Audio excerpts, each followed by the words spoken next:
Hola, bendiciones hermanos y hermanas. Damos gracias a Dios en este nuevo día. Seguimos meditando las Escrituras.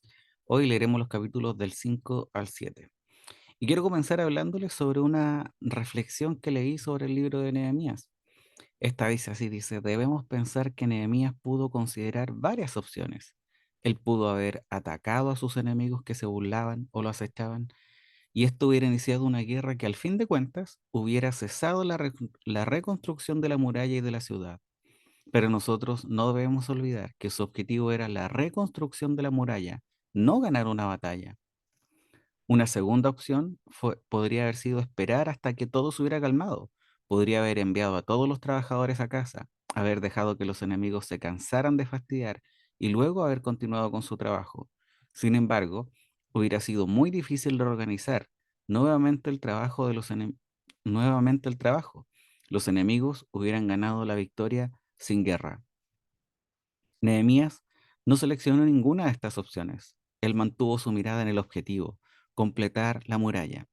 Derivó de su objetivo algunas estrategias y planes de acción, pero siempre con el objetivo en mente. Nosotros leímos cómo dividió a los obreros en dos grupos. El primer grupo haría guardia, el segundo seguiría trabajando. El primer grupo sirvió para vigilar y pelear contra cualquier ataque sorpresa, pero en caso de una gran invasión, cada integrante de los grupos que estaba trabajando también estaba armado. Nadie se fue a su casa, todos se quedaron en Jerusalén. Nehemías también estableció un sistema de alarma por el medio de trompetas para poder alertar en caso de comenzar una batalla, y todos se quedaron vestidos tanto de día como de noche para estar listos en cualquier momento. Podríamos decir que estos estaban velando. En la hora del Señor hay muchas distracciones, hay muchas actividades que reclaman tanto nuestra atención como nuestra acción, sobre todo en medio de este mundo donde las distracciones sobran. Tenemos que mantener nuestra mirada en nuestro objetivo, o mejor dicho, en el objetivo divino. Formemos nuestras estrategias y planes de acción basadas en lo que Dios quiere. No nos desviemos de nuestro propósito, porque nos llevará muy lejos del plan divino, el maravilloso plan de Dios para nuestras vidas. Fin de la cita.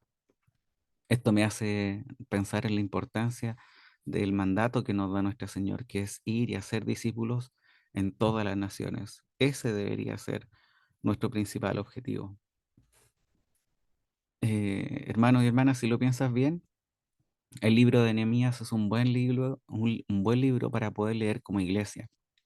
Nos anima a recordar que somos todos partes de la obra y que todos podemos aportar, no importando quiénes somos dentro de la iglesia, sino que lo que somos en Dios.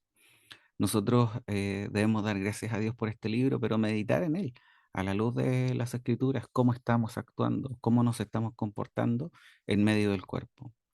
Hoy vemos cómo Nehemías no solo encontró oposición de los enemigos externos, sino que también se vio perturbado por problemas internos. Los judíos más pudientes se estaban aprovechando de la desgracia de sus hermanos más pobres.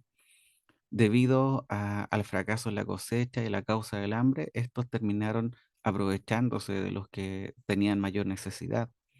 Hubo un gran clamor en el pueblo a causa de la hambruna, cómo los impuestos del rey habían agravado esta situación, viéndose obligados incluso a esclavizar a sus propios hijos.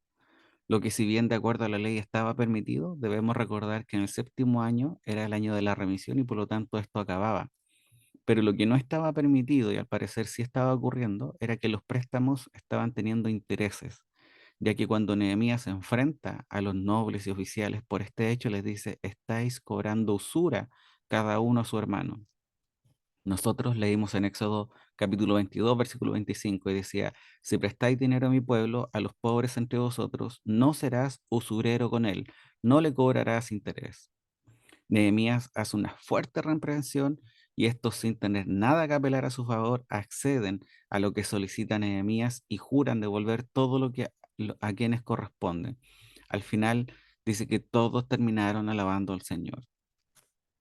Un predicador llamado Alexander McLaren dice sobre estos pasajes una muy importante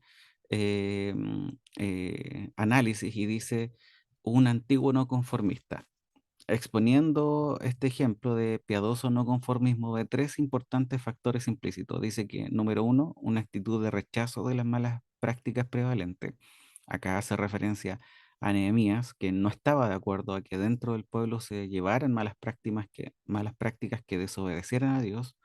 Número dos, una motivación interior que impulsa una vigorosa actitud de no claudicar. Es decir, esto no desanimó a Nehemías, al contrario, este animó al pueblo a obedecer a Dios en medio de las obras. Y número tres, el poder que lo capacita a uno para ser fiel a las convicciones que Dios le ha dado. Y aquí claramente Nehemías estuvo dispuesto a enfrentar a personas importantes dentro del pueblo porque él tenía una posición, pero esa posición era en Dios. El motivo que impulsaba a Nehemías a decir que no, se nos dice que era el temor de Dios. Este predicador, McLaren, sugiere que hoy en día para un cristiano es el equivalente al amor de Cristo. Nosotros, si recordamos, 2 Corintios capítulo 5 versículo 14 dice que el amor de Cristo nos constriñe. El poder que nos capacita para poder vivir buscando agradar a Dios y exhortar a otros a agradar a Dios tiene que ver con que conocemos la voluntad de Dios para nuestra vida. Esta está al alcance mediante la oración y la fe. Debemos recordar lo que dice Pablo, que es poderoso es Dios para hacer que abunde en vosotros toda gracia, a fin de que teniendo siempre en todas las cosas todo lo suficiente, abundéis. ¿Para qué? Para toda buena obra. Luego tenemos en el capítulo 6 un relato continuando sobre esta posición de los enemigos de Nehemías, los cuales eran Sanbalat, Tobías y Gesem. Esto aún no lograban atormentar a Nehemías. A pesar de amenazarlo constantemente, por medio incluso de un ataque armado, ahora estaban tratando de envolver a Nehemías por medio de sutiles engaños. Y la respuesta de Nehemías es maravillosa porque le dice, yo hago una gran obra y no puedo ir. Siempre les decía a Nehemías cada vez que esto lo mandaban a llamar. Nehemías no aceptaba distracciones, él no se iba a distraer, no iba a descansar hasta que cumpliera la obra que Dios había colocado en su corazón. Vemos en Nehemías un hombre que oraba constantemente a Dios y como ya vimos, no con oraciones extensas que seguramente también existían, sino que orando en todo tiempo. En el versículo 9 de este capítulo leeremos que decía, porque todos ellos querían amedrentarnos pensando, ellos se desanimarán con la obra y no será hecha, pero ahora, oh Dios, fortalece mis manos. No sé si se da cuenta, pero es una oración corta, pero sincera, profunda, en medio de su aflicción, en medio de su debilidad. Yo soy un convencido de cuando pasamos tiempos de calidad en oración, buscamos al Señor constantemente, dentro del día tendremos estas mini oraciones. ¿Por qué? Porque tendremos a Dios en nuestro corazón y entenderemos que Él está sobre todas las cosas. Eh, en el capítulo 9, en el versículo 9 de este capítulo también leemos que dice, porque todos ellos querían amedrentarnos, pensando, ellos se desanimarán con la obra y no será hecha, pero ahora, oh Dios, fortalece mis manos. Em, Cuando leemos esta oración de Dios fortalece mis manos, los resultados que vemos es una oración atendida, concedida por nuestro Dios en misericordia para Nehemías y para el pueblo. El relato también nos cuenta que Semaías intentó engañar a Nehemías para que entrara al templo y pecara, haciéndole finalmente reprensible. Este hecho nos va a mostrar tres cosas. Número uno, la importancia de ser irreprensible. Los enemigos saben que bastaría ser reprensible a Nehemías para que su liderazgo se viniera a tierra. Solo con esto, que pareciera ser tan simple, quitarían toda autoridad a Nehemías, el pecar contra Dios, lo cual en este caso, a él no se le estaba permitido entrar al templo en su cargo de gobernador. Él no era un sacerdote, ni tampoco era un levita. Su verdadera autoridad era la rectitud con la que oraba en los caminos de Dios. Número dos, el comprender la gravedad del pecado. Vemos cómo Nehemías estaba dispuesto a morir antes que pecar y entrar en el santuario para poder salvar su vida.